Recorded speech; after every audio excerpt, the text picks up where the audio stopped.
Hello po sa lahat. So ngayon naman ay sasagot po tayo sa katanungan ng isa nating masugid na follower. So ano daw ang ibig sabihin ng across the board increase lalo na sa ating pribado at government sector employees?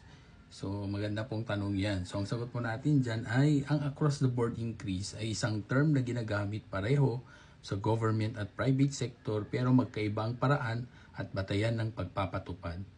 So, ang across the board increase ay pantay o parehong pagtaas ng sahod para sa lahat ng empleyado, anuman ang posisyon, ranggo o haba ng serbisyo.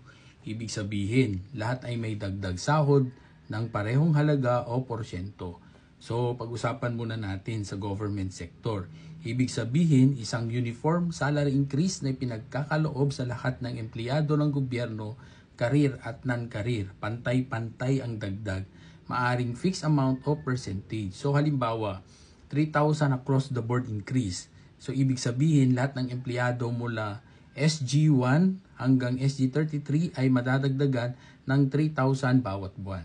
O kaya 5% across the board. Lahat ay madadagdagan ng 5% sa kasalukuyang salary. So ang layunin nito ay bigyan ang agad na tulong pinansyal dahil sa inflation o crisis habang wala pang salary standardization law. So, meron bang batayan ito sa ilalim ng batas? So, meron po. So, maaaring patupad sa pamamagitan ng Executive Order, Budget Law o DBM Circular. So, karaniwan, DBM at GCG ang nag-aaral kung sustainable ito sa national budget. So, dumako naman tayo sa pribadong sektor. So, sa pribadong sektor, ibig lang sabihin, isang company-wide salary increase na pantay sa lahat ng empleyado kahit iba-iba ang posisyon. So halimbawa, lahat ng empleyado sa kumpanya ay madadagdagan ng 10% ng kanilang basic salary o kaya lahat ay madadagdagan ng 2,000 monthly.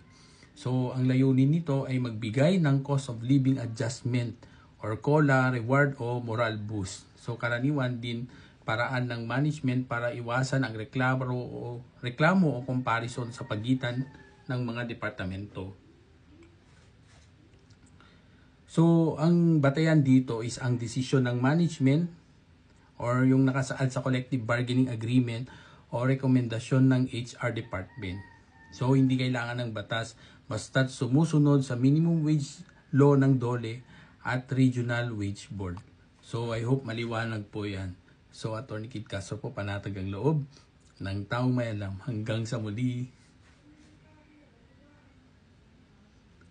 So, pasensya na kasi hindi sa natatawa ako, ginawakan ko yung ilong ko dahil para akong tawag nito yung matching. Kaya pinigilan ko, so kinokompleto ko lang. But anyway, seriously, yan po ang ibig sabihin ng across the board. So I hope maliwanag po sa inyo. Maraming salamat.